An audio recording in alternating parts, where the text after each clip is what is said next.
Bom dia, queridos irmãos. Estamos já reunidos, unidos já para começarmos mais um momento de estudo da Palavra de Deus.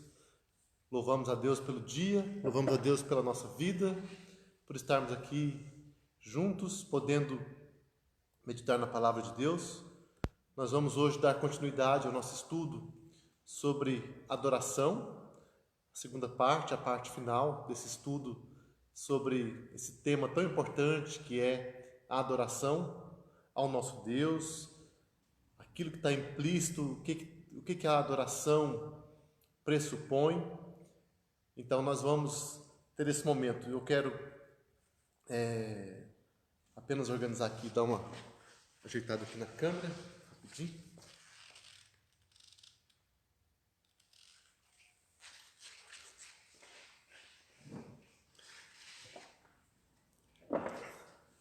Então nós vamos iniciar esse momento orando, vamos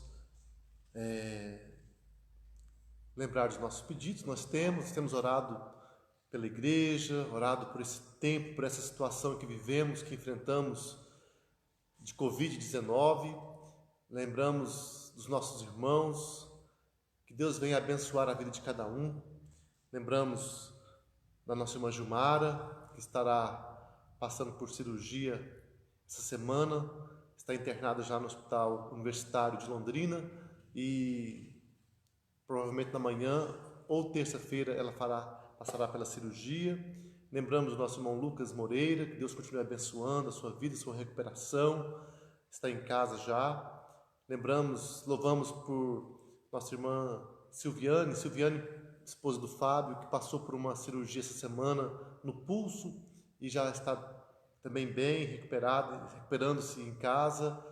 Lembramos da nossa igreja, os irmãos, alguns irmãos que passam por lutas, a nossa situação diante dessa pandemia, né? A Covid tem afetado algumas famílias, estamos sempre passando por perigos, por riscos, mas sabendo que Deus está cuidando de nós e nós clamamos a Deus. Lembramos da família do Paulo Micheletti, que teve confirmação da Covid, tanto ele como a sua filha Paulinha, mas estão bem, estão sendo medicados e já no processo de recuperação.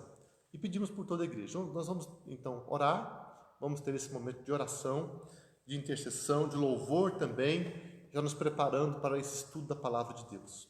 Senhor Deus amado, nós queremos nesse momento louvar o Senhor, louvar por nossa vida, louvar pelo dia que nós temos, louvar, Deus amado, pela Tua obra, Teu poder, Tua bênção em nossas vidas. Louvar pela Tua palavra, queremos louvar pela Tua palavra.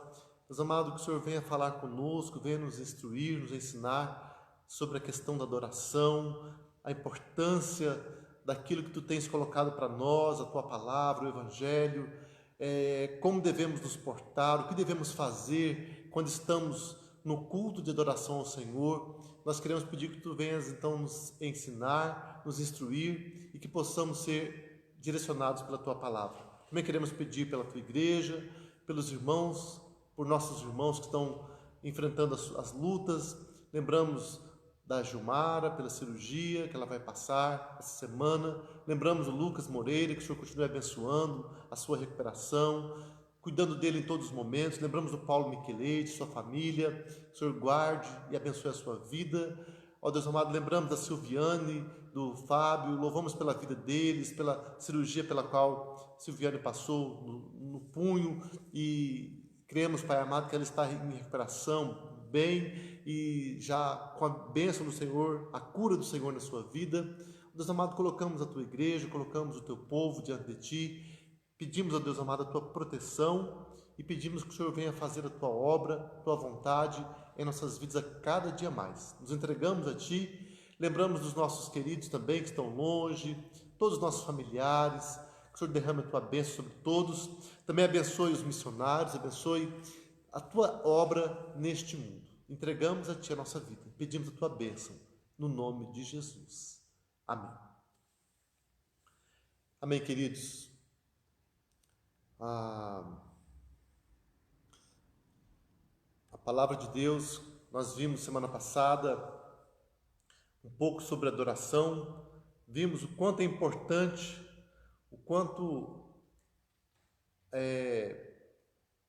o assunto, quanto adorar a Deus é algo tão essencial, tão fundamental, e que não podemos fazer isso se não for segundo a vontade do Senhor, se não for segundo a direção dele. Vimos que no culto, na nossa vida espiritual, se nós temos Deus, nós temos tudo. Sem Deus, nada que fazemos tem alguma importância. Então, a igreja, muito mais do que recursos humanos, recursos materiais, ela tem que ter a direção, a presença do Senhor. Nós terminamos a semana passada dizendo que as pessoas venham em nossa igreja e que elas tenham uma experiência de dizer, não que culto maravilhoso, ou que louvor, que coral, que pastor, tal, não, mas que Deus maravilhoso. Que as pessoas tenham uma real experiência com Deus quando estão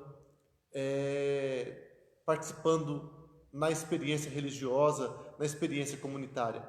E é isso o nosso desafio, e nós vamos continuar pensando nisso, ao pensar que Deus é o centro do culto. Vamos olhar para a palavra, mostrando aquilo que Deus colocou para nós, o que nós devemos fazer, quais são os requisitos para esse culto em que Deus é o centro, em que Ele se manifesta, em que nós temos experiência real com Ele. Então, olhando para a palavra lá de Isaías 6, de 1 a 8, esse texto que nós vamos ler agora nos orienta sobre essa experiência de adoração. Nós já mencionamos esse texto semana passada e vamos continuar mencionando esse texto agora. Isaías 6, de 1 a 8. Diz assim a palavra: No ano da morte do rei Uzias, eu vi o Senhor assentado sobre um alto e sublime trono, e as abas de suas vestes enchiam o templo. Serafins estavam por cima dele, cada um tinha 6 asas. Com 2 cobria o rosto, com 2 cobria os seus pés, e com 2 voava. E clamavam uns para os outros, dizendo: Santo, Santo, Santo é o Senhor dos exércitos. Toda a terra está cheia da sua glória. As bases do limiar se moveram à voz do que clamava, e a casa se encheu de fumaça. Então disse eu: Ai de mim, estou perdido, porque sou homem de lábios impuros. Habito no meio de um povo de impuros lábios, e os meus olhos viram o Rei, o Senhor dos exércitos. Então um dos serafins voou para mim, trazendo na mão uma brasa viva, que tomara do altar com uma tenaz. Com a brasa tocou a minha boca e disse: Eis que ela tocou os teus lábios, a tua iniquidade foi tirada, e perdoado o teu pecado. Depois disto, ouvi uma voz do Senhor, ouvi a voz do Senhor que dizia: A quem enviarei? E quem há de ir por nós? Disse eu: Eis-me aqui, envia-me a mim. Esse texto é muito importante com relação a essa questão da adoração, porque ele mostra a experiência do profeta Isaías, a experiência dele com Deus, o que Deus fez, o que Deus faz na nossa vida quando nós temos essa experiência. Isaías 6,4, como nós lemos agora, nos diz que no momento desse encontro que o profeta teve com a glória de Deus, a base do limiar tremeu. Para nós, somente a glória de Deus pode balançar a estrutura da nossa vida, para que nos tornemos mais conscientes da sua presença e mais dependentes do seu poder. Um culto de adoração centralizado em Deus leva as pessoas a concluírem que Jesus, somado com nada, é igual a tudo. E tudo menos Jesus é igual a nada. Quer dizer, se temos Jesus, se Ele está presente, não precisamos de mais nada, não precisamos de recursos humanos ou materiais ou tecnológicos. Mas se tivermos tudo e não tivermos Jesus, não temos nada.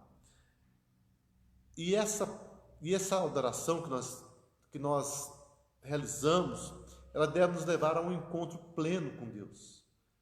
Totalmente, devemos estar totalmente presentes, devemos ter uma experiência completa da nossa vida, da nossa intimidade, da nossa experiência plena com o Senhor. Então, algo muito comum hoje são tendências polarizadas no culto que impedem que a pessoa como um todo seja alcançada.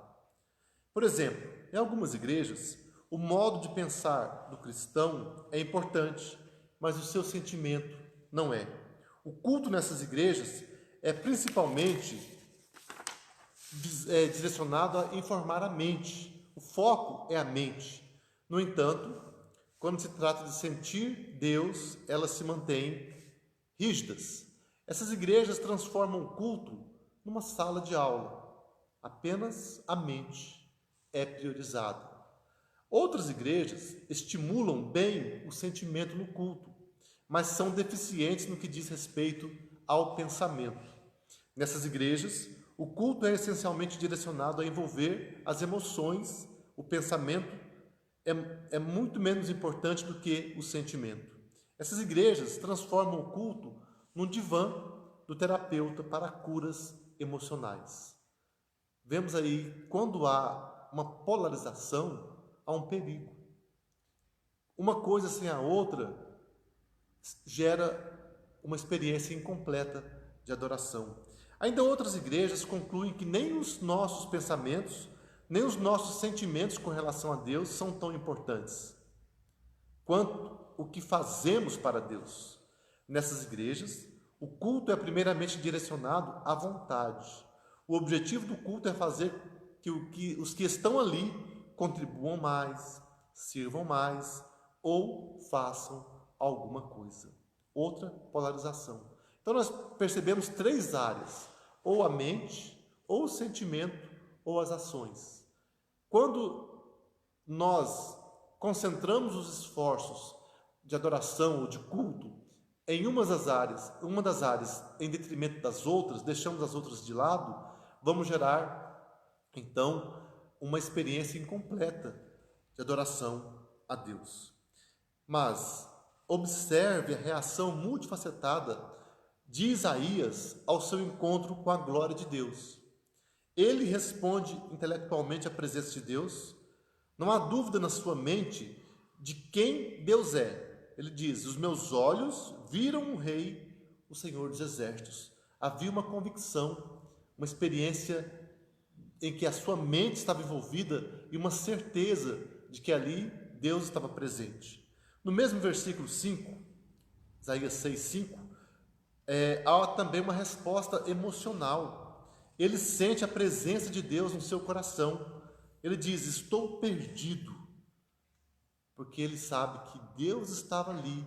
Ele sente a sua realidade, a sua situação, ele tem uma consciência, mas ele também tem um sentimento de vulnerabilidade, um sentimento de total fracasso. Ele, como pecador, ele percebe que ele estava perdido diante de Deus, porque ele sendo pecador, estava diante da glória de Deus. Há uma emoção, há um sentimento de medo até, de temor, porque ali aquele homem estava diante do Deus Todo-Poderoso. Finalmente, há uma reação que diz respeito à sua vontade. Tendo encontrado o Deus vivo, Isaías está pronto e disposto a fazer a vontade de Deus com todo o seu ser. Ele diz: eis-me aqui, envia-me a mim, lá no versículo 8. No culto nós também devemos experimentar a Deus com a totalidade do nosso ser. O culto de adoração deve informar a nossa mente, envolver emocionalmente o coração e submeter a vontade. Deus quer adoradores racionais que creiam, adoradores que contemplem e adoradores obedientes que ajam. Então há uma conjugação entre mente, emoção e vontade. Pensamentos, emoções e vontade. É o ser completo, é o nosso ser inteiro. O culto centralizado em Deus produz pessoas que pensam profundamente em Deus, sentem ardentemente por Deus e vivem urgentemente em resposta para Deus. Então, quando nos encontramos com Deus no culto, devemos experimentar uma combinação de seriedade e alegria, profundidade e prazer, doutrina e devoção, preceito e paixão, verdade e amor. Se nós tivermos um culto apenas voltado para a verdade, para ensinos, nós vamos perder algo. O culto deve ser completo, deve trabalhar nossos pensamentos, nossas emoções e a nossa vontade, de modo que possamos entender com a mente, reagir com o coração e também reagir emocionalmente e reagir obedecendo com a nossa vontade, fazendo algo de maneira decidida, consciente, emocional, mas também de maneira real, concreta. Devemos sair do culto pensando: o que eu vou fazer para Deus? Como que eu posso servir a Deus melhor? Como que eu posso viver no meu dia a dia de maneira mais completa a vontade do Senhor? Então, não apenas esse exemplo de Isaías, não apenas aqui neste exemplo, mas ao longo de toda a Escritura, nós vemos pessoas na presença de Deus, chorando pelos seus pecados, celebrando o perdão e exaltando a grandiosidade de Deus. As pessoas sentem o seu desespero, choram pela libertação, celebram o perdão e de muitas outras maneiras respondem em plenitude à forte presença da glória de Deus.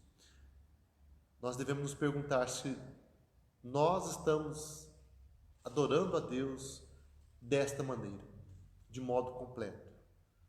E a palavra nos chama, Deus nos capacita a vivermos assim. Eu preciso buscar o aprendizado, eu preciso buscar uma experiência com Deus que me toca o coração, e eu preciso buscar também uma vida que responda de maneira clara, concreta, à vida com Deus, a essa experiência com Deus. Então, o culto, ele vai acontecer num momento específico, claro, um tempo que nós temos reservado para adoração, mas ele vai continuar depois, numa vida de experiência, de resposta àquilo que Deus nos ensinou enquanto estávamos reunidos em adoração na sua casa. Então vemos também que a adoração, além de ser um encontro completo, pleno, ela deve ser animada pelo Evangelho. A nossa adoração deve ser animada pelo Evangelho. Essa reação multifacetada de Isaías à glória de Deus, ela é firmada, em última instância, na beleza multifacetada do Evangelho. As boas novas de que, na pessoa de Jesus Cristo, Deus veio até nós para recuperar e restaurar um mundo perdido e destruído pelo pecado. A experiência de Isaías foi completa porque ela foi baseada em Deus, naquilo que Deus nos faz, nas boas novas do Evangelho, naquilo que Deus promete, naquilo que Deus faz através de Cristo. Mesmo que Isaías vivesse antes de Cristo, ele foi fortalecido, capacitado por uma experiência em Deus, apontando para Cristo, direcionando a vida de Isaías para a expectativa do Messias, a expectativa da obra de Deus, a obra completa de salvação de Deus na vida da humanidade. Ao contrário do que muitos cristãos têm concluído, a Bíblia não conta duas histórias, uma sobre Israel no Antigo Testamento, outra sobre a igreja no Novo Testamento. A Bíblia nos conta uma história e aponta para uma figura. Ela narra como Deus salva o seu universo que nós destruímos e exalta a Cristo como aquele que realiza a salvação. No Antigo Testamento, Deus revelou-se por meio de figuras e sombras, promessas e profecias. No Novo Testamento, Deus se revelou em Cristo, o qual é a substância de cada sombra e o cumprimento de cada promessa e profecia. O Antigo Testamento prediz o Salvador mandado por Deus. O Novo Testamento apresenta o Salvador. Um completa o outro, mas há uma continuidade, há uma sequência, há uma obra que Deus realiza. Então vemos a Bíblia como um livro completo, com duas partes sequenciais. o novo sem o velho é incompleto, porque ele vai trazer um Messias num vácuo, sem um pano de fundo, sem um povo que foi preparado para receber o Messias. O Velho Testamento é incompleto, sozinho, porque ele vai ficar apenas com as promessas, com o anúncio, com a expectativa do Messias, sem ver a chegada do Rei, sem ver a chegada do Messias, Cristo Jesus. Então, o centro da Bíblia é Cristo, ou o Deus completo, Deus triuno, Deus Pai, Deus Filho, Deus Espírito Santo, que tem um centro na pessoa de Jesus. Vemos ali a história da humanidade, ela tem um centro que é o evento da vinda de Jesus para a humanidade. E toda a obra que ele fez, aqueles 3 anos de ministério de Cristo, com toda a sua vida, mudaram toda a história da humanidade. Então nós temos ali esse centro, a Bíblia é esse centro, o Evangelho é esse anúncio, e a Bíblia toda, ela é o Evangelho de Cristo, porque ela vai anunciar toda a palavra de Deus, contando a história, os preparativos para a vinda de Jesus, e quando ele vem, a obra que ele faz, depois dele a igreja que responde à salvação de Cristo, à ressurreição de Cristo, de uma maneira positiva, indo e completando a obra dele, pregando a palavra, anunciando o Evangelho a toda criatura. Então, a Bíblia é esse livro completo, tremendo, com muitas experiências, muitas histórias, e toda a Bíblia é o Evangelho de Cristo. Nós temos o Evangelho no tempo da lei, nós temos o Evangelho no tempo dos reis, nós temos o Evangelho no tempo de Cristo. O Evangelho está presente em toda a palavra de Deus. Então, toda a Bíblia, o Antigo e o Novo Testamento, é sobre o Salvador enviado por Deus. Um culto animado pelo Evangelho conta e repete essa história única, destacando o herói infalível da história por intermédio da música, do sermão e dos sacramentos. Repetindo, um culto animado pelo Evangelho conta e repete essa história única, destacando o herói infalível da história por intermédio da música, do sermão e dos sacramentos.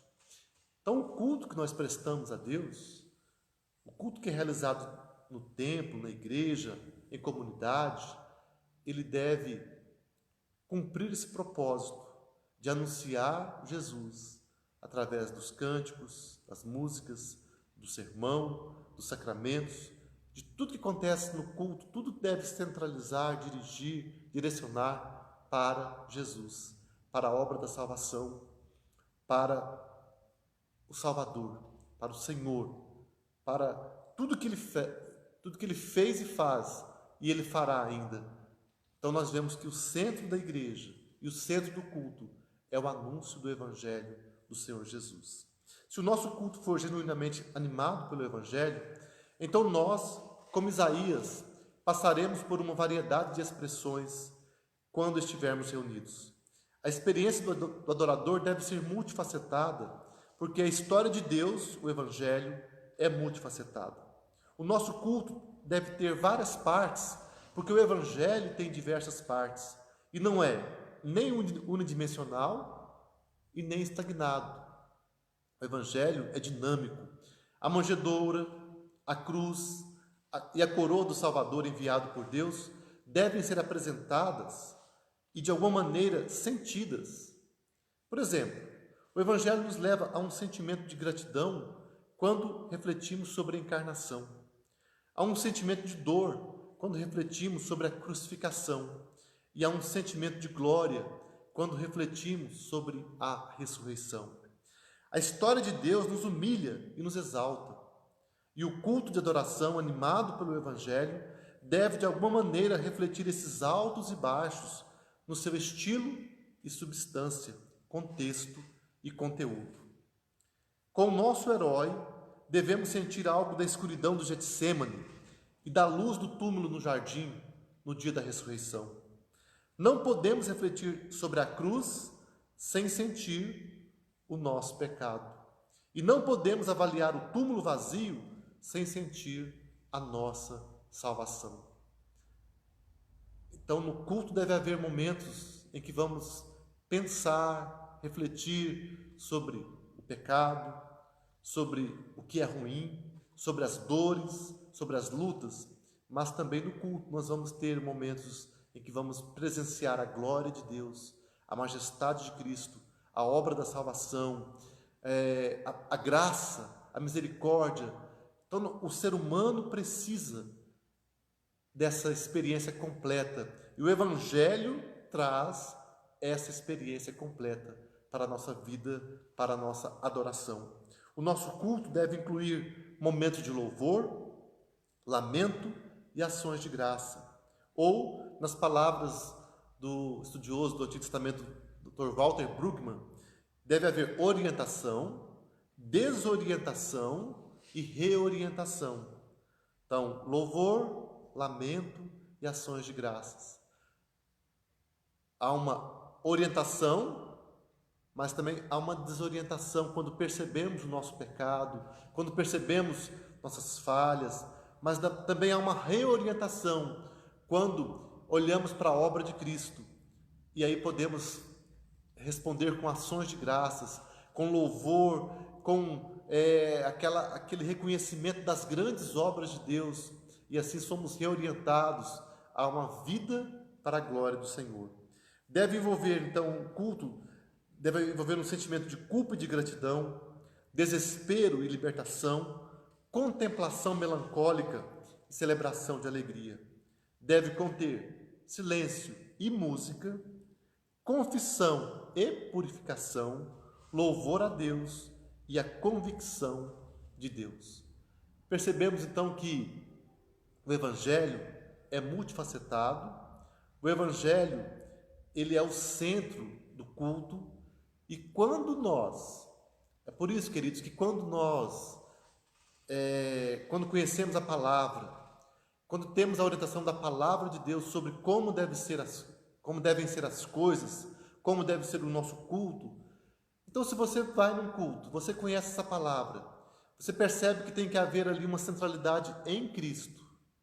E se você está num lugar onde não há isso, você tem que ser alertado, despertado, e você deve procurar alguém responsável pelo culto, pastor, a liderança, e falar: peraí, o que está acontecendo? Precisamos pensar sobre o que nós estamos fazendo.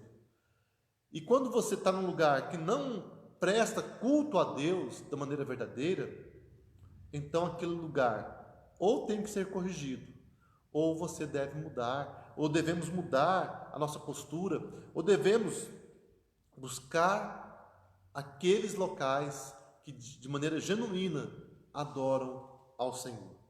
Isso eu quero dizer porque nem todo caminho vai até Cristo.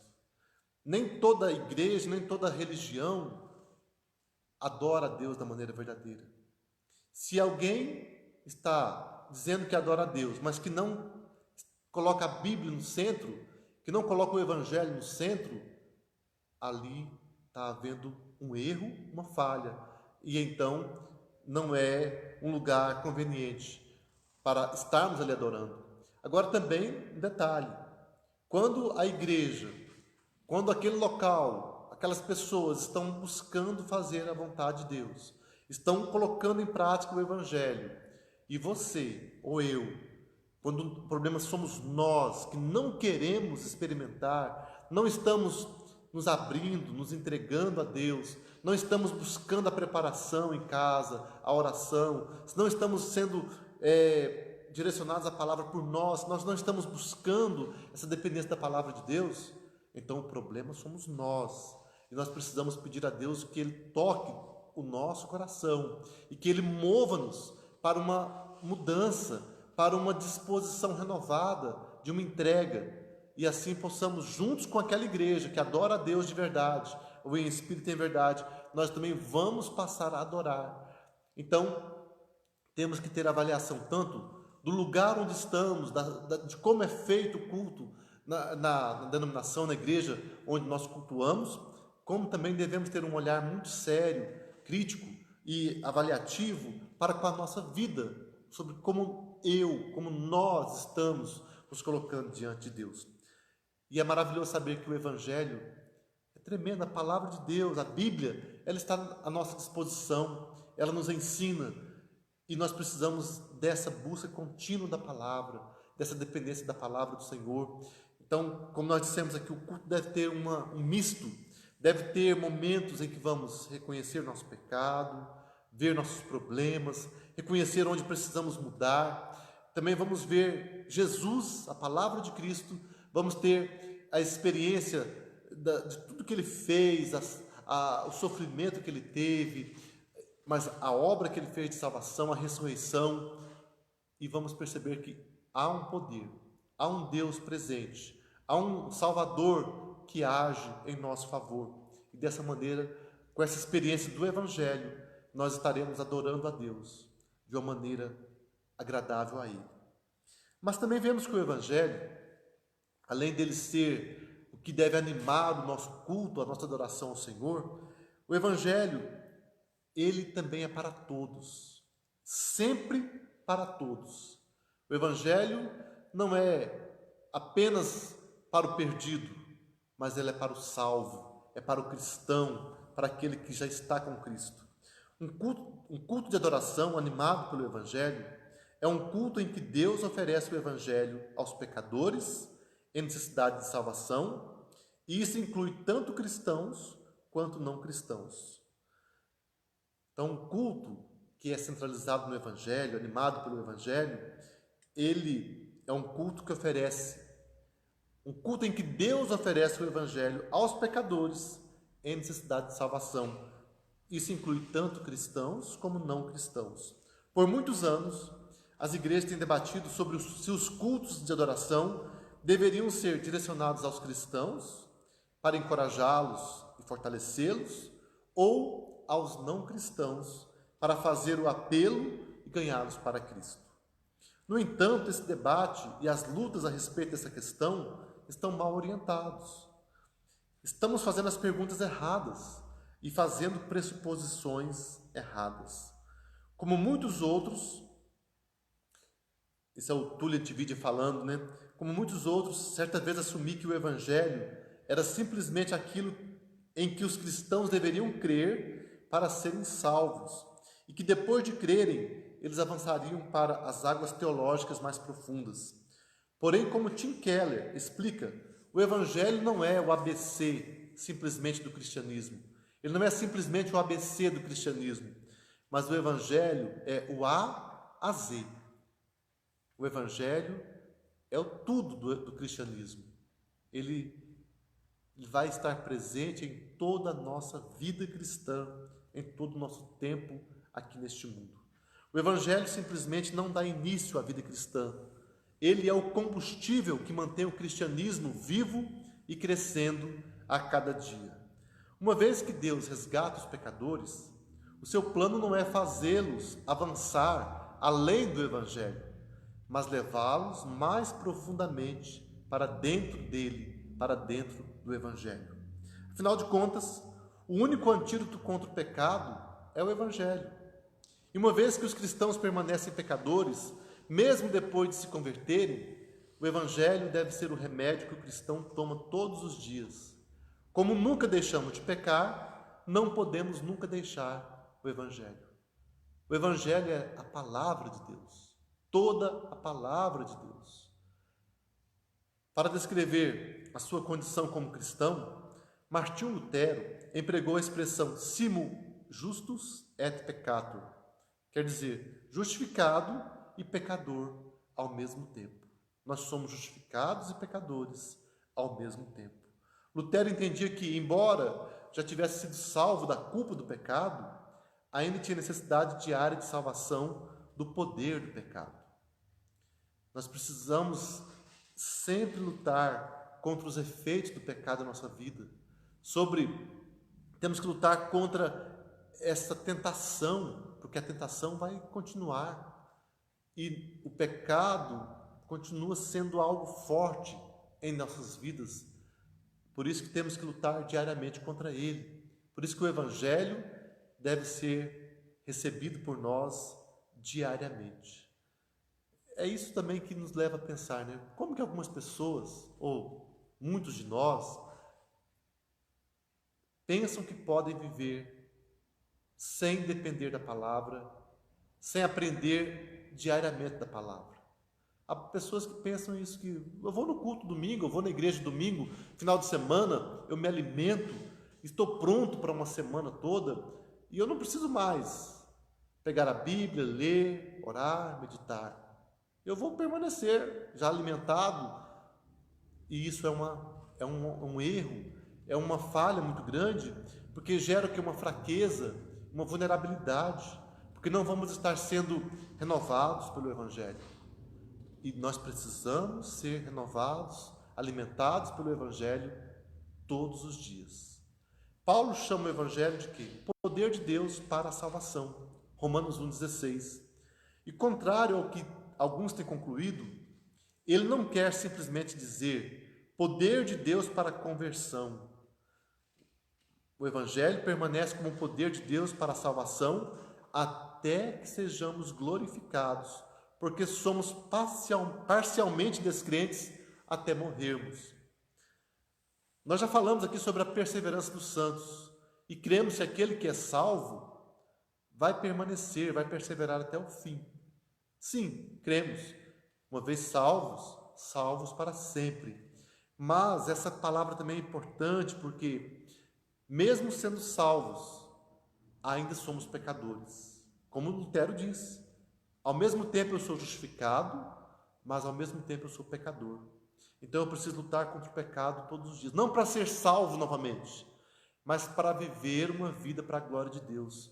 Para realmente mortificar a minha carne, para matar o velho homem cada dia e para renovar, viver como um novo homem para a glória do Senhor. Como Calvino colocou, nós somos parcialmente descrentes até morrermos. Palavras do nosso reformador João Calvino, homem de Deus que deixou tantas informações importantes para a nossa vida, que deu a base teológica que nós temos hoje nas igrejas reformadas. Então nós precisamos da salvação de Deus todos os dias e de todas as maneiras.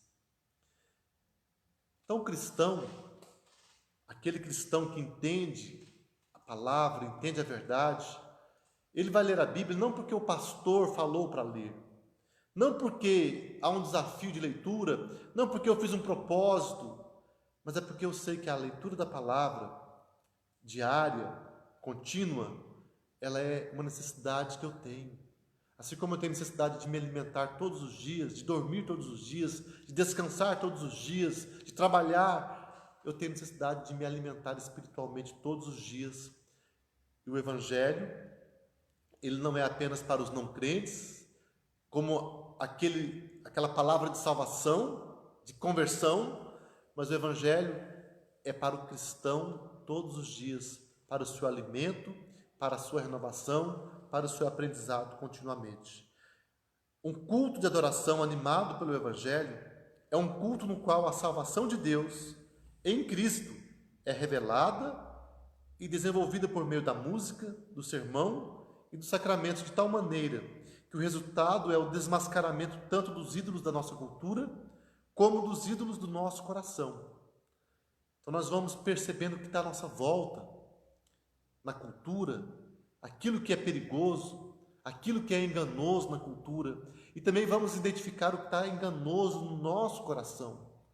Quantas vezes nós achamos que estamos muito bem, que estamos vivendo uma vida impecável para Deus, sendo que quando Deus olha para nós, Ele vai perceber, Ele vai nos mostrar como estamos distantes. E quando nós também nos sentimos tão bem, quando nos sentimos fortes, isso é perigoso, porque a palavra fala que quando nós pensamos que somos fortes, estamos fracos. Mas quando nós reconhecemos que somos fracos, aí sim estaremos fortes, porque seremos fortalecidos, buscaremos fortalecer a nossa vida, não em nós, mas na palavra, em Deus, no Espírito Santo, no poder de Deus em nossas vidas. Então, quanto mais eu me vejo como fraco, mais eu vou precisar de Deus, mais eu vou buscar a Deus. E é isso, irmãos, que nós precisamos hoje. E é isso que o culto que nós prestamos, quando estamos reunidos em adoração, nós precisamos ser levados a perceber que precisamos mais de Deus. A exposição fiel do nosso verdadeiro Salvador em cada elemento do culto, de maneira dolorosa, mas libertadora, revelará os meios sutis pelos quais nós, como indivíduos e como uma cultura, dependemos de coisas menos importantes do que Jesus para nos dar segurança, aceitação, proteção, afeto, significado e satisfação que somente Cristo pode dar. Então não adianta buscarmos a satisfação, a segurança, a proteção no mundo, nas coisas deste mundo, em nosso trabalho, em nossos bens materiais. Nada do mundo poderá nos dar segurança, satisfação, longe de Cristo. Mas quando temos Cristo, quando temos o Evangelho, quando buscamos, somos alimentados pela palavra, pelo Evangelho diariamente, nós vamos ter tudo o que nós precisamos e vamos perceber também que teremos capacidade de viver neste mundo de maneira mais abundante, de maneira mais eficaz. Poderemos servir melhor a sociedade, poderemos fazer diferença no nosso trabalho, na nossa carreira profissional, na nossa vida acadêmica. Poderemos ser instrumentos abençoados, fazendo a vontade de Deus. Então, irmãos, terminando esse estudo de hoje sobre adoração, temos uma parte que é ainda essencial, que fala que nós vamos ver que o nosso culto, a nossa adoração neste mundo é um ensaio para o futuro. Além de nós termos uma preparação para o presente, para vivermos neste mundo como devemos viver como povo de Deus, também o nosso culto que prestamos a Deus é um ensaio para o futuro. Eu já tenho falado isso, muitas vezes nós estamos na igreja, no culto, e quando louvamos a Deus, muitas vezes quando ouvimos uma pregação abençoadora, uma coisa assim que mexe conosco, nós sentimos que estamos mais perto de Deus, ou temos um sentimento de que estamos no céu, de que estamos na glória, de que estamos experimentando algo que neste mundo nada pode nos dar. Já tiveram isso, queridos? Já experimentaram essa emoção, essa alegria, esse sentimento do céu, um sentimento de segurança, um sentimento de que nada neste mundo poderá nos abalar? Quantas e quantas vezes nós sentimos isso durante os cultos que estamos, quando louvamos a Deus, especialmente no louvor, no tempo das canções, nós somos muito edificados, nós temos uma percepção da glória de Deus. Isso não é por acaso, é porque o culto que nós prestamos a Deus já é uma antecipação do que virá na glória, é um ensaio para o futuro, uma preparação para o que nós vamos ter lá na eternidade com o Senhor. A reunião da igreja hoje, quando reunimos um grupo no culto, na igreja, é uma antecipação da reunião final, quando estaremos todos reunidos, quando a multidão celestial vai estar reunida. Então, é interessante falarmos isso. O culto, a adoração que fazemos hoje, que prestamos hoje para Deus, é um ensaio para o futuro. Quando nos reunimos para o culto, devemos estar em espírito de busca, ávidos por Deus, prontos para festejar juntos as boas novas de que, na pessoa de Jesus Cristo, Deus veio até nós, pois nunca poderíamos ir até Ele. Ele veio até nós e nós somos alcançados pela sua graça. Deleitar-nos juntos no Evangelho do Senhor, que por meio da oração e da pregação, dos sacramentos e do louvor, enche-nos de fé, esperança e amor, de que precisamos para sermos pessoas que levam as boas novas no mundo de más notícias. Então, nós precisamos disso. Precisamos nos deleitar, nos preparar, nos fortalecer. E nós não somente olharemos para trás, para o que Cristo fez, mas também olharemos adiante para o que Cristo irá fazer. Nós nos lembraremos do passado, mas também anteciparemos o futuro. Isto porque, quando Cristo voltar, o processo de reverter a maldição do pecado e recriar todas as coisas será completado. 1 Coríntios 15 fala da ressurreição, fala de que Deus vai completar tudo, e no final a morte será vencida, será tragada pela vitória, e Deus fará novas todas as coisas, teremos um novo corpo, cheio de glória, cheio de capacidades, estaremos prontos para viver eternamente com Deus, de maneira livre de todo tipo de tentação, de tristeza, de empecilhos para a nossa comunhão com Deus. E é por isso que Paulo fala lá em 1 Coríntios 15, 58, que devemos ser abundantes, sempre abundantes na obra do Senhor, sabendo que no Senhor o nosso trabalho não é em vão. Então, o que fazemos aqui será completado um dia. A obra de Deus será completa em nós na eternidade. Então, temos uma esperança grandiosa com relação ao futuro. A paz na terra que os anjos anunciaram na noite que Cristo nasceu se tornará a realidade universal. A missão cósmica de Deus para a salvação será completa. A estrutura esfarrapada do nosso mundo caído será total e perfeitamente reconstruída. Tudo e todos em Cristo viverão em perfeita harmonia. A paz reinará. E isso é retratado ali em Isaías 11, de 6 a 9. Olha só o que diz Isaías 11, 6 a 9. O lobo habitará com o cordeiro, e o leopardo se deitará junto com o cabrito. O bezerro, o leão novo e o animal cevado andarão juntos, e um pequenino, uma criança, os guiará. A vaca e a ursa pastarão juntas, e as suas crias juntas se deitarão. O leão comerá palha como boi. A criança de peito brincará sobre a toca da áspide, da víbora, e o já desmamado meterá a mão na cova do basilisco.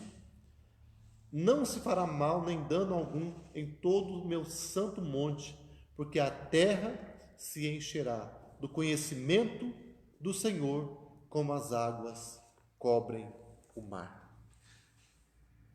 Tudo isso será feito. Viveremos essa perfeição, essa paz, essa harmonia completa no dia que Cristo voltar. Que estaremos com Ele juntos eternamente, reinando.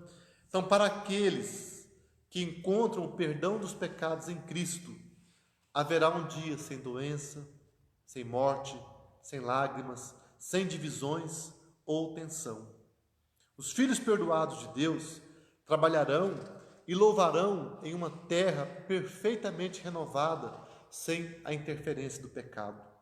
Cada um de nós que cremos no Evangelho desfrutará de um coração e mente sem pecado e um corpo livre de doenças. Tudo que nos causa dor e desconforto será destruído e viveremos para sempre.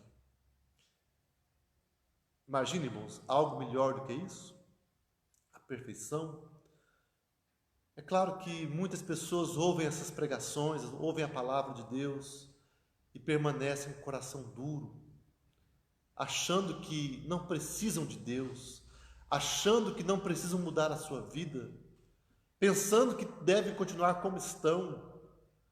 Muitos pensam que Deus precisa deles. Eles falam assim: não, um dia vai dar certo, eu vou estar voltando. Um dia que eu resolver tudo que eu tenho que resolver, eu vou me dedicar para Deus. Ele pensa assim que Deus está esperando, mas nós é que precisamos. Só podemos esperar a glória futura se estivermos com Cristo agora, no presente. Só podemos esperar ter uma terra transformada, uma vida transformada, a glória e essa bênção que nós estamos falando aqui, se hoje, se no presente, andarmos com Cristo. Se estivermos entregando o coração para Jesus de verdade, dizendo: Senhor, eu não sou nada, eu preciso de Ti, eu me entrego, eu quero viver segundo a Tua palavra, eu quero me render, eu quero aprender do Senhor. É tremendo pensar na glória, mas a glória preparada é somente para aqueles que estão em Cristo, somente para aqueles que vivem no Senhor, que se entregam de verdade e que se submetem totalmente à palavra do Senhor. O Evangelho tem que ser experimentado. Então, até que esse dia chegue, até que a glória chegue até nós nos reuniremos para o culto, não para fugir da realidade do mundo presente, mas para sermos lembrados por Deus de que este mundo não é tudo o que existe. A Bíblia deixa claro que, ainda que apreciemos ter um dia em 7 para descansar das nossas atividades terrenas, ainda existe um descanso a ser cumprido. Hebreus 4:9 fala dessa experiência futura. Ainda existe um descanso maior, completo, um descanso final. É o descanso final quando cada dia será um dia santo celestial, quando viveremos totalmente, plenamente na presença do Senhor. Até que a glória do Senhor encha a terra como as águas cobrem o mar, até que o reino deste mundo se torne o reino do nosso Senhor Jesus e seu Cristo, nem todo dia é santo. É por isso que precisamos do domingo, para nos dar um antegosto de um dia do nosso futuro destino. E então podemos perseverar ao longo do restante da semana. É por isso que o domingo também é muito importante.